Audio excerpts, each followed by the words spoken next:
Computer chapter number 2 અને chapter number 2 ની અંદર આપણે HTML દસ્તાવેજનો પરિચય જોવાનો છે કે HTML દસ્તાવેજ જે આપણે વેબ પેજ બનાવીએ છીએ એ વેબ પેજની અંદર એ વેબ પેજનું વર્ણન કેમ લખવું, વેબ પેજને શીર્ષક કેમ આપવું, અથવા તો એ વેબ પેજની અંદર કેટલા પ્રકારના વિભાગો આવેલા છે એ વિભાગો વિશે અને એ વિભાગોની અંદર ઉમેરાતી માહિતી વિશે આપણે આજે જોવાનું છે. તો HTML વિભાગથી આપણે શરૂ કરીએ અને એમની અંદર આવતા વિભાગો વિશે આજે જોવાનું છે. તો સૌથી પહેલા છે HTML વિભાગ. હવે HTML વિભાગ જે છે એ બે પ્રકારના વિભાગ આવેલા છે. કેટલા પ્રકારના? બે પ્રકારના વિભાગ આવેલા છે. આગળ આપણે ચેપ્ટર 1 ની અંદર પણ વાત કરી હતી. HTML નો જ્યારે ઉલ્લેખ કરવામાં આવ્યો ત્યારે કે HTML ને બે વિભાગ છે. કયા કયા બે વિભાગ છે? તો કે એક છે હેડ વિભાગ અને એક છે બોડી વિભાગ. હવે હેડ વિભાગની આજે આપણે આ લેક્ચરની અંદર જોવાનું છે કે ભાઈ હેડ વિભાગની અંદર કયા પ્રકારની માહિતી લખવામાં આવે છે અને બોડી વિભાગની અંદર કેવા પ્રકારની માહિતી આપણે ઉમેરી શકાય એ હવે પછીના લેક્ચરમાં આપણે જોઈશું. તો સૌપ્રથમ આપણે જોવાનું છે હેડ વિભાગ અને હેડ વિભાગ સાથે જોડાયેલા કેટલાક ટેગો અને એ કયા પ્રકારની માહિતી ઉમેરે છે. ઓકે, હેડ વિભાગમાં લખાણને હેડ વિભાગની અંદર લખવામાં આવે છે. કેની અંદર લખવામાં આવે છે? એ હેડ વિભાગની અંદર લખવામાં આવે છે. એટલે કે HTML ટેગ શરૂ કરીએ, હેડ ટેગ શરૂ કરીએ અને હેડ ટેગ પૂરો કરીએ. જે હેડ ટેગ શરૂ ને હેડ ટેગ પૂરો એની વચ્ચે જે કઈ માહિતી લખવામાં આવે એને હેડ વિભાગની અંદર ઉમેરેલ માહિતી કહેવાય. ખ્યાલ આવ્યો? ઓકે, આ દસ્તાવેજનું હવે કરે છે શું, કેવા પ્રકારની માહિતી ઉમેરે છે? તો કે HTML દસ્તાવેજનું શીર્ષક. તો તમને બધાને ખબર છે કે એનું શીર્ષક ઉમેરવા માટે આપણે ટેગ લખતા હતા હેડ વિભાગની અંદર અને એ શીર્ષક ક્યાં દર્શાવવામાં આવતું હતું? તો કે જ્યારે આપણે બ્રાઉઝર ઓપન કરીએ છીએ જ્યારે આપણે બ્રાઉઝર ઓપન કરીએ છીએ ત્યારે બ્રાઉઝરની ટાઇટલ બારની અંદર એ પેજનું ટાઇટલ આવતું અને જો આપણે ટાઇટલ ના આપેલું હોય તો શું આવે? પેજનું નામ આવે, ફાઇલનું નામ આવતું.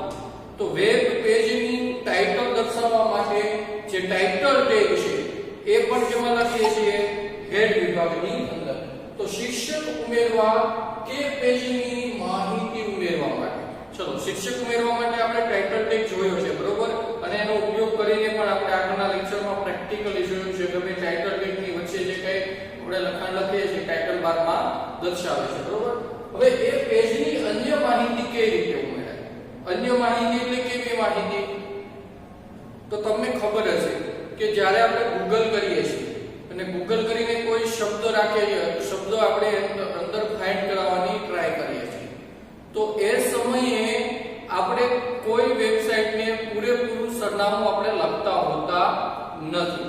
તો આપણે શું કરીએ છીએ કે એમાંથી કોઈ પણ એક શબ્દ લખીએ છીએ કે ભાઈ મને આવા પ્રકારની કઈ માહિતી જોઈએ છે. હવે એ ફાઇન્ડ કરાવીએ એટલે નીચે આપણે કેટલા બધા રિઝલ્ટ આવે અને એ રિઝલ્ટ એ શબ્દને લગતું જે કઈ રિઝલ્ટ જે વેબસાઈટની અંદર મળતું હોય છે એ વેબસાઈટની લિંક આપને આપશે, બરોબર. હવે માનો કે લિંક આવી ગઈ છે, એ લિંકની નીચે તમને થોડું ઘણું લખાણ પણ જોવા મળે છે, બરોબર. તો એ લખાણ આવ્યું ક્યાંથી? તો એ લખાણ પેજનું વર્ણન છે, પેજની વધારાની માહિતી છે, બરોબર. તમે Instagram યુઝ કરો છો તો Instagram ની અંદર તમે ટેગ હેશટેગ મારીને લખતા હોવ છો, તો એ હેશટેગ યુઝ શું થાય છે તો એ આપણે જોવાનું છે, બરોબર. તો વેબ પેજની વધારાની માહિતી ઉમેરવા માટે મેટા ટેગ છે. કયો ટેગ છે? Meta tag. એટલે કે પેજનું વર્ણન ઉમેરવા માટે કે પેજની અંદર કયા પ્રકારની માહિતીઓ આવેલી છે એ માહિતીઓ ઉમેરવા માટે મેટા ટેગ આપવામાં આવેલો છે. જેમ કે પેજનું વર્ણન હોય, પેજનો લેખક હોય અથવા તો પેજની અંદર આવેલા સ્પેશિયલ કીવર્ડ હોય. જેમ કે આપણે Google ની અંદર કોઈ ફાઇન્ડ કરાવીએ છીએ તો આપણે કીવર્ડ ફાઇન્ડ કરાવીએ છીએ, એક શબ્દો ફાઇન્ડ કરાવીએ છીએ કે ભાઈ આ શબ્દ હોય તો આવા શબ્દો કઈ વેબસાઈટની અંદર આવેલા છે.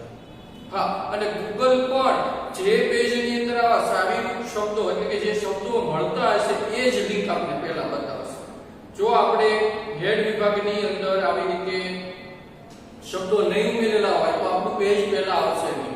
તો આપણું પેજ અથવા તો આપણું જે કઈ વેબસાઈટ છે એને આગળ લઈ જવી હોય કે કોઈ આવા શબ્દો ઉમેરીને પહેલી જ આપણી વેબસાઈટ આવી જોઈએ અથવા તો પહેલા જ પેજમાં આવી જોઈએ, તો એના માટે સૌથી અગત્યનું છે મેટા ટેગ, જેને SEO તરીકે અત્યારે ઓળખવામાં આવે છે, સર્ચ એન્જિન ઓપ્ટિમાઇઝેશન. બરોબર, આ વસ્તુ કરે શું તો કે આ વસ્તુ વેબસાઈટનું લખાણ અથવા તો એનો દેખાવને આગળ લઈ જવામાં મદદરૂપ કરે છે. અને જેમ વેબસાઈટ આપણી ઉપર આવશે એમ આપણા વેબસાઈટની અંદર મુલાકાતીઓ વધશે. જેમ આપણે એને કહીએ છીએ વ્યુઅર, તો એ વ્યુઅરની સંખ્યામાં વધારો કરવા માટે મેટા ટેગનો યુઝ થાય છે. અને આ મેટા ટેગ અત્યારે દરેક વેબસાઈટ તમે આખી બનાવી નાખો, પણ મોસ્ટ ઇમ્પોર્ટન્ટ જો કોઈ ભાગ હોય તો મેટા ટેગ છે કે પેજ વેબસાઈટને આપણે આગળ કેમ લઈ જવી. અને આગળ લઈ જવા માટે ઉત્પાદકો જે કંપનીઓ જે પોતાની વેબસાઈટો બનાવે છે એના માટે આની પાછળ બહુ ખર્ચા કરતા હોય છે. તમને ખબર હોય તો માર્કેટિંગ કરે, એડવર્ટાઇઝમેન્ટ આપે, જેથી કરીને એની વેબસાઈટ વધારે જોવાય. અને જેમ વધારે જોવાય એમ તમારી વેબસાઈટ કેમ આવે ઉપર, પણ એને લઈ કેમ જાય તો એના માટે મેટા ટેગ આવે છે. તો હવે મેટા ટેગ છે એના બે ગુણધર્મો છે. એક ગુણધર્મ છે નેમ, એક કયો ગુણધર્મ છે તો કે એક નેમ છે અને એક કન્ટેન્ટ છે. હવે નેમ આપે કે ભાઈ તમારે કયા પ્રકારની માહિતીનું વર્ણન ઉમેરવું છે. એટલે પેજની અંદર આપણે અલગ અલગ આવે કે ભાઈ તમારે એનું ડિસ્ક્રિપ્શન ઉમેરવું છે, એના કીવર્ડ ઉમેરવા છે, એના ઓથર વિશે માહિતી લખવી છે, અથવા તો તમે પેલું ક્લિક બસ જોતા હશો તો 5 સેકન્ડ અથવા તો 10 સેકન્ડ થાય એટલે ઓટોમેટિક પેજ રિફ્રેશ થાય છે, એની મેળે થાય છે, આપણે કરવું પડતું નથી હોતું. તો એ જે પ્રકારની માહિતી છે એ નેમની અંદર લખવામાં આવે છે કે ભાઈ તમે જે કે ટાઈમ આપો એ ટાઈમે પેજ તમારું ઓટોમેટિકલી રિફ્રેશ થાય. બરોબર, તો એ પ્રકારની માહિતી લખવા માટે નેમ શું ગુણધર્મનો ઉપયોગ કરે તો પેજમાં કયા પ્રકારની માહિતી ઉમેરવી છે નક્કી કરવામાં આવે છે. હા, બીજી વસ્તુ એ કે જો તમે મેટા ટેગ લખી અને ઉપયોગ કરવામાં આવો અને પેજ ખોલો તો પેજની અંદર કોઈ પણ પ્રકારની માહિતી દર્શાવાય નહીં. કેમ કે માહિતી કેમાં લખવામાં આવે છે? હેડ વિભાગમાં. જો એ જ માહિતી બોડી વિભાગમાં લખવામાં આવતી હોય તો બોડી વિભાગની માહિતી આપણે પેજની અંદર દર્શાવવામાં આવે છે. પણ એ પેજને વર્ણન સ્વરૂપે, શિક્ષક સ્વરૂપે જો માહિતી લખવી હોય તો હેડ વિભાગનો જ યુઝ થાય છે. બરોબર, આની સિવાય બીજા ઘણા બધા હેડ વિભાગની અંદર કન્ટેન્ટ લખવામાં આવે છે, એ પણ આપણે આગળ જોવાનું છે. તો સૌથી પહેલા મેટા ટેગ સમજી લઈએ. તો નેમની અંદર પહેલો ગુણધર્મ છે તો નેમ, પેજમાં કયા પ્રકારની માહિતી લખવી એનું વર્ણન ઉમેરવાનું. અને બીજું છે કન્ટેન્ટ. તો કન્ટેન્ટ એટલે કે શું તો કે ભાઈ તમે જે નેમ આપ્યું, માનો કે ડિસ્ક્રિપ્શન આપ્યું કે ભાઈ મારે વર્ણન ઉમેરવું છે. બરોબર, તો તમે એક બાજુ નેમની અંદર આપશો ડિસ્ક્રિપ્શન અને પછી તમે શું લખશો તો કે એ પેજની માહિતી લખશો. કઈ પેજની તો કે માહિતી લખવા માટે પછી તમે ઓથરનું નામ આપશો. તમે એમ કહો છો ભાઈ મારે રિફ્રેશ કરવું છે. રિફ્રેશ એટલે કે 5 મિનિટ ઓટોમેટિક મારું પેજ, 5 સેકન્ડ ઓટોમેટિક મારું પેજ લોડ થવું જોઈએ. તો એની માહિતી કન્ટેન્ટમાં લખવામાં આવે છે. બરોબર, આપણે એ પણ જોવાનું છે કે કઈ રીતે લખાય છે એ પણ જોઈએ, પણ પહેલા થિયરી સમજી લઈએ. બરોબર, તો માહિતી લખવા માટે કન્ટેન્ટનો યુઝ થાય છે. કયા પ્રકારની લખવી છે કે નક્કી કોણ કરે? નેમ. અને એ માહિતીનો પ્રકાર જે હોય એને રિલેટેડ માહિતી કેમાં લખાય? કન્ટેન્ટ. હવે આ નેમ છે, નેમ ગુણધર્મ, એની 3 કિંમતો છે. જો કે આમ 4 કિંમતો છે પણ આપણે અત્યારે 3 કિંમતો જોવાની છે. બરોબર, પહેલું છે ડિસ્ક્રિપ્શન. ડિસ્ક્રિપ્શનને આપણે ગુજરાતીમાં કહીએ છીએ વર્ણન કરવું. શું કહેવાય? વર્ણન કરવું. તો વર્ણન કોનું કરવાનું હોય તો કે આપણે જે પેજ બનાવ્યું છે એ પેજનું વર્ણન આપણે લખવાનું હોય. બરોબર, તો પેજનું વર્ણન લખવા માટે કયો ટેગ છે? ડિસ્ક્રિપ્શન. માનો કે હું સ્કૂલની વેબસાઈટ બનાવું છું તો એનો હોમ પેજ હોય તો મારે એ પેજની અંદર જે કઈ માહિતી આવતી હોય તમને ખબર હોય, હોમ પેજની અંદર એની જે મેન ગાઈડલાઇન્સ આવતી હોય, નોટિફિકેશન આવતી હોય, સ્ટુડન્ટ રજિસ્ટ્રેશન આવતું હોય, કેરિયર ગાઈડન્સ આવતું હોય. બરોબર, તો એ જે વસ્તુ આવતી હોય ને એનું વર્ણન ડિસ્ક્રિપ્શનની અંદર આપણે નેમ તરીકે લખીએ છીએ અને એનું વર્ણન કન્ટેન્ટમાં લખતા હોઈએ છીએ. ત્યાર પછી આવે છે કીવર્ડ. બીજી કિંમત નેમની કઈ છે તો કે કીવર્ડ. હવે કીવર્ડ શું કરે છે? જેને આપણે ચાવીરૂપ શબ્દ કહીએ છીએ ને, જે તમે ઇન્સ્ટાગ્રામની અંદર યુઝ કરો તો હેશટેગ કરીને લખતા હોય છે. હેશટેગ ફૂલ આવી રીતે લખતા હો હેશટેગ ફોટોગ્રાફ.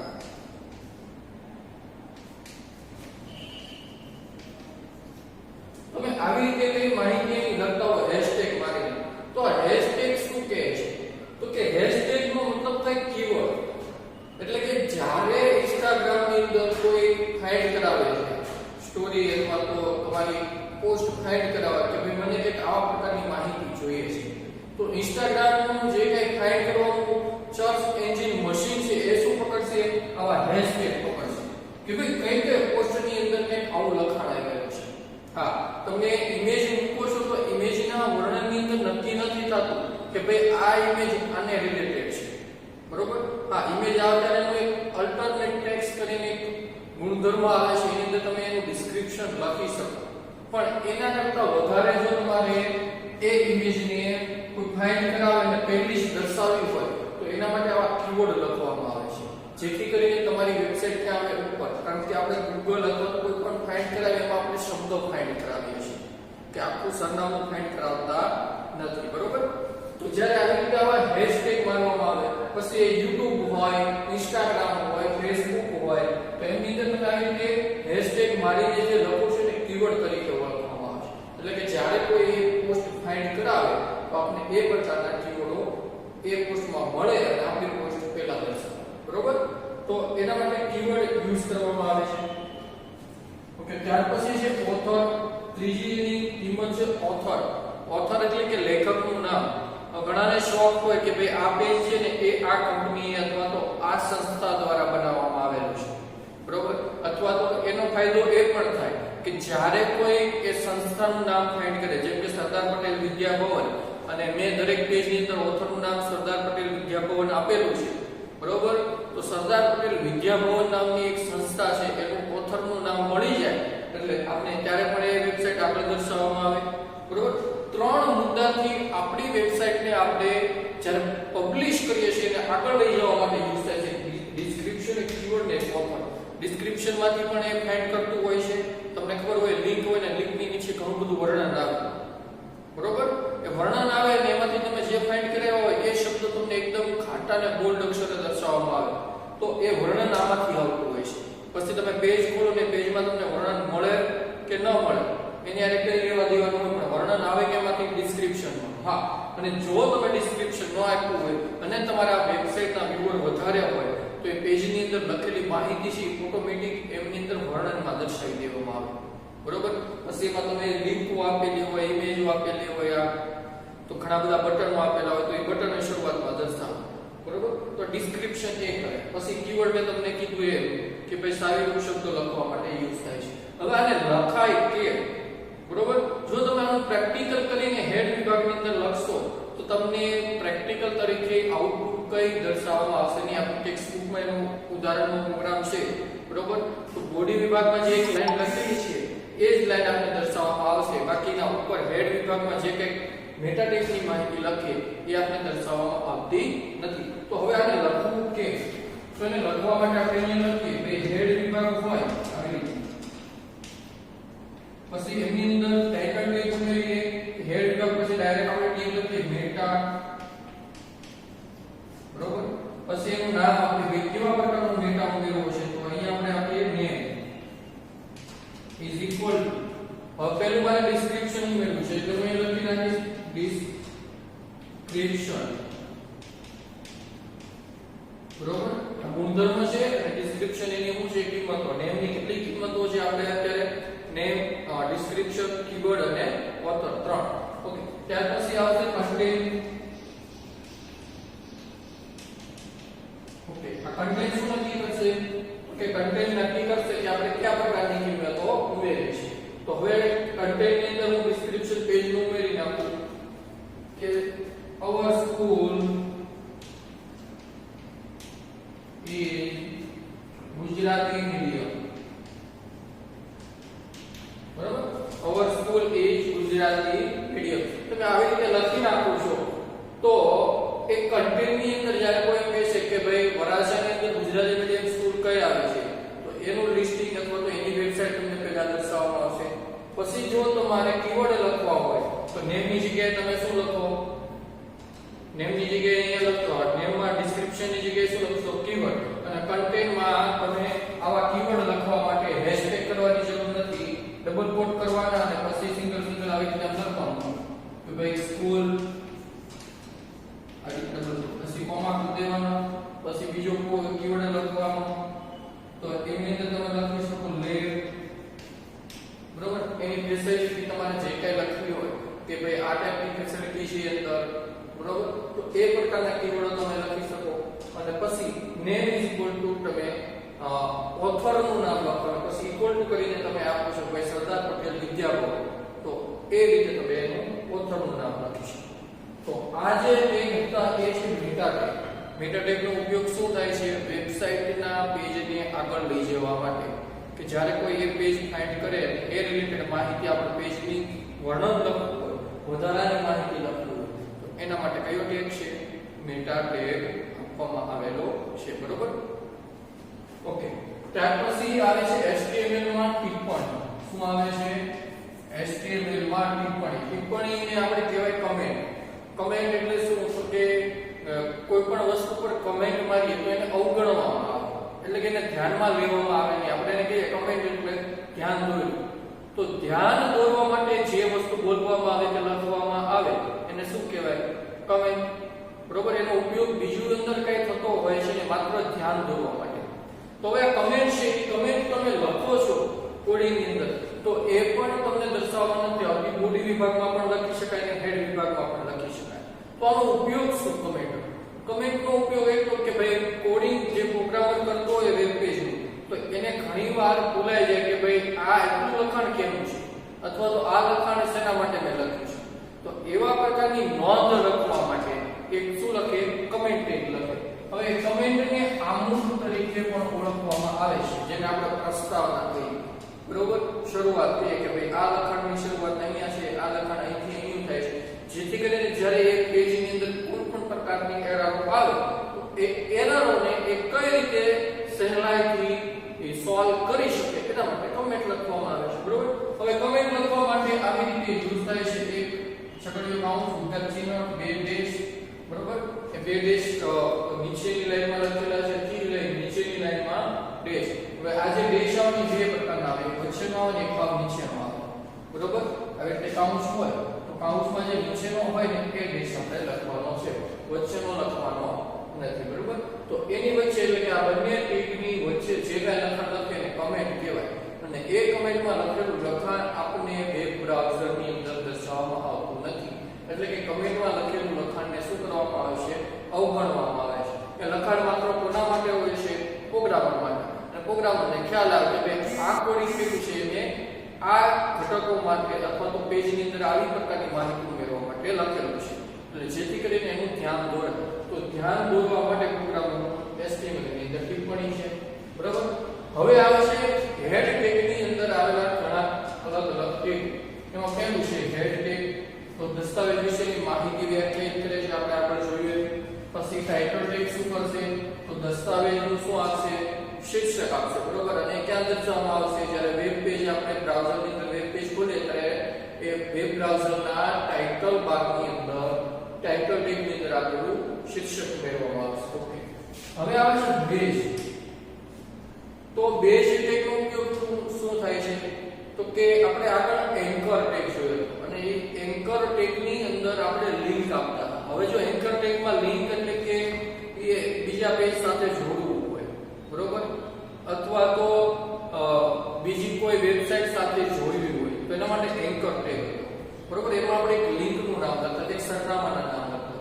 તો દસ્તાવેજના જેટલા એવા એન્કર ટેગ હોય એના માટેનું સામાન્ય સરનામું લખવું હોય, એ સામાન્ય સરનામું લખવા માટે બેઝ ટેગનો ઉપયોગ કરવામાં આવે છે. સેમ એજ એન્કર ટેગની જેમ ત્યાં રીતે બેઝ લખવામાં આવે.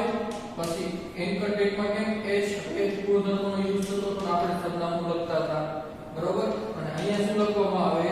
સરનામું લખવામાં આવે છે. તો એવી રીતે સેમ ટુ સેમ આ બેઝ ટેગનો યુઝ થાય છે. ખ્યાલ આવે છે, બરોબર. અહીંયા આપણે એન્કર ટેગમાં એ લખતા હતા, એ સિલેક્ટ કરીને અહીંયા ફાઇલનું નામ લખતા હતા, બરોબર. સરનામા આપણે બે પ્રકારના જોયા હતા, એક પૂર્ણ સરનામું, એક સંબંધિત સરનામું. સેમ ફાઇલ અને સેમ ફોલ્ડરની અંદર બંને ફાઇલો આવી હોય તો એને આપણે સંબંધિત સરનામું કહેતા હતા. બંને ફાઇલો અલગ અલગ ફોલ્ડરમાં તો અલગ અલગ જગ્યાએ આવેલી તો એને આપણે પૂર્ણ સરનામું કહેતા હતા. પૂર્ણ સરનામું લાંબુ લખવું પડે અને સંબંધિત સરનામામાં માત્ર ફાઇલનું નામ અને એનો પ્રકાર લખવો પડે. બરોબર? તો એવી જ રીતે આની અંદર પણ જે સરનામું લખીએ એ બંને સરનામા સેમ ટુ સેમ આપણે લખી શકીએ. ઓકે? ત્યાર પછી આવે છે લિંક ટેગ. હવે લિંક ટેગ શું યુઝ થાય તો કે બાહ્ય જે ફાઇલ છે એને જોડવા માટે. બાહ્ય ફાઇલ એટલે કે કેવી તો કે એ ફાઇલને આપણે કોડિંગ સાથેનો કંઈ યુઝ કરવો હોય, જેમ કે આપણે CSS ભણશું તો CSS નો ફાઇલ અલગ બનાવેલી હોય તો એના માટે એ ફાઇલને આપણે આપણી ફાઇલની અંદર જોડવું હોય તો એના માટે લિંક ટેગ આવે છે. બરોબર? પછી મેટા ટેગ. તો મેટા ડેટા ઉમેરવા માટે આપણે જોઈએ કે પેજની વધારાની જે માહિતી ઉમેરવી હોય એના માટે મેટા ટેગ છે. કે 12મા ધોરણની અંદર આવશે એટલે સ્ક્રિપ્ટ ટેગ આવશે. સ્ક્રિપ્ટ ટેગ નો યુઝ શું થાય તો કે જનરલી તમે ફોર્મ તૈયાર કરતા હો છો, આપણે એક એકાઉન્ટ રજિસ્ટ્રેશન કરાવીએ છીએ તો એની અંદર તમે જોયું હશે કે એમાં તમે ઈમેલ આઈડી ખોટું નાખો છો, મોબાઈલ નંબર ખોટો નાખો છો. બરોબર? તો એ તમને કોઈ એરર મેસેજ જનરેટ કરીને આપે છે. તો એને ખબર કેમ પડી કે ભાઈ આને આ વસ્તુ ખોટી નાખી છે? તો એના માટેનું જે પ્રોગ્રામિંગ લખવામાં આવે સ્ક્રિપ્ટ ટેગમાં આવે. પછી તમે કોઈ ઓર્ડર પરચેઝ કરવા માંગો છો, કોઈ પ્રોડક્ટ પરચેઝ કરવા માંગો છો, ખરીદવા માંગો છો તો ખરીદતી વખતે તમે તે પ્રોડક્ટ ની અંદર જે ટર્મ્સ એન્ડ કન્ડિશન હોય એ તમે ટિક માર્ક કરી ભૂલી જાઓ છો ત્યારે પણ તમને કહે છે કે ભાઈ આવી રીતે આ please accept term and condition, તો તમને કંઈક આવી એક મેસેજ બતાવે છે. બરોબર? તો આવી માહિતી જે ખોટો ડેટા ન જાય એવી રીતે રોકવા માટે સ્ક્રિપ્ટ ટેગનો યુઝ આવે છે, જેને કહેવાય છે ક્લાયન્ટ તરફની સ્ક્રિપ્ટ. એટલે કે 12મા ધોરણની અંદર જ્યારે તમે આવશો ત્યારે એની અંદર ઈ-કોમર્સની વેબસાઇટ બનાવવામાં આવે છે, જેમ કે ફ્લિપકાર્ટ, એમેઝોન છે એના એક નાનું સેમ્પલ કે પ્રોડક્ટ ખરીદો ને એનું બિલ જનરેટ થાય એ ટાઈપની વેબસાઇટ આવે છે. તો એના માટે સ્ક્રિપ્ટ ટેગ આવશે. બરોબર? જેને આપણે જાવાસ્ક્રિપ્ટ તરીકે ઓળખીએ છીએ. તો જાવાસ્ક્રિપ્ટને જોડવા માટે સ્ક્રિપ્ટ ટેગ છે અથવા તો એની અંદર જાવાસ્ક્રિપ્ટ કે સ્ક્રિપ્ટ ટેગની અંદર લખવામાં આવે છે. ઓકે? સ્ટાઇલ ટેગ છે. આગળ મેં વાત કરી હતી CSS. તો CSS કરે છે શું? એનું પૂરું નામ છે કાસ્કેડિંગ સ્ટાઇલ શીટ. હવે CSS છે ને એ આપણા પેજની અંદર જે લખાણ લખીએ છીએ બોડી વિભાગમાં એને આકર્ષક આપણે વ્યવસ્થિત રીતે અથવા તો એટલી બધી રીતે બનાવી શકતા નથી. તો એના માટે CSS નો યુઝ થાય છે. એક CSS પણ ભાષા છે. CSS ની મદદથી જે તમે વેબસાઇટની અંદર મુલાકાત લો તો એક સરસ મજાના એનિમેશન, બરોબર, બધી ઇફેક્ટ વાળું લખાણ જોવો છો તો એવું લખાણ છે ને CSS માં લખવામાં આવે. જો CSS ની ફાઇલ આપણે અલગથી બનાવી હોય તો એને આપણે જોડવા માટે લિંક ટેગ યુઝ કરીએ છીએ. પણ જો આપણે એના એ પેજમાં CSS લખવું હોય તો એના માટે સ્ટાઇલ ટેગ આવે. અને સ્ટાઇલ ટેગ ની અંદર જે કંઈ લખાણ લખવામાં આવે, બરોબર, એ CSS કેમ લખાય છે તમે જ્યારે 12મા ધોરણની અંદર આવશો ત્યારે જોયું. અત્યારે માત્ર આપણે સ્ટાઇલ ટેગ સમજવાનું કે સ્ટાઇલ ટેગનું કામ શું છે તો કે દસ્તાવેજ માટેની સ્ટાઇલ લખવા માટે, એટલે કે આકર્ષક પ્રકારનું જે કંઈ લખાણ લખવામાં આવે છે એ સ્ટાઇલ ટેગની અંદર લખવામાં આવે છે. તો આટલા ટેગો હેડ વિભાગમાં લખવામાં આવે છે. કયા? તો કે head, title, page, link, meta, script અને સ્ટાઇલ. બરોબર? અને આવી રીતે મેટા ટેગની માહિતી ઉમેરવામાં આવે છે. તમે એનું પ્રેક્ટિકલ તમારી ટેક્સ્ટબુકની અંદર બેઠું આપેલું છે, તમે ટાઈપ કરીને જોશો તો તમને એમની અંદર જે એક લાઈન બોડી ટેગમાં લખેલી છે એ તમને દર્શાવવામાં આવશે. બાકી મેટા ટેગમાં તમે જે કાંઈ ડિસ્ક્રિપ્શન, કીવર્ડ કે ઓથરનું નામ લખો છો એ પેજનું વર્ણન છે. પેજનું વર્ણન આપણે જ્યારે કોઈ ઉપયોગ કરતા આપણું પેજ જોઈતું હોય ત્યારે એને દર્શાવવામાં આવતું હોતું નથી. બરોબર? તો હવે પછીના લેક્ચરની અંદર જે બોડી વિભાગનું પ્રેક્ટિકલ સેશન છે કે ભાઈ એની અંદર કેવા કેવા પ્રકારના આકર્ષણ માટે કયા કયા વિભાગો આવે છે એ આપણે પ્રેક્ટિકલ બેઝની અંદર જોઈશું.